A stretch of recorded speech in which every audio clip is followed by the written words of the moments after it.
just out here in the channel looking at the small boats issue for a new documentary. Is going to be dropping soon.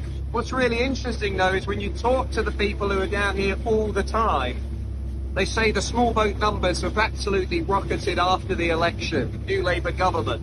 Remember what they did, they removed the Rwanda deterrent. And now what they're saying is the guys on the boats, the smugglers, know that. They know that basically Britain's become an even softer touch. I'm looking at it from lots of different angles. We've got this documentary, it's going to be dropping soon, mattgoodwin.org and the Substack. Make sure you join us to get it first. But right now, we're right down here in the channel looking at it up close. It's fascinating. It's also deeply worrying. See you soon.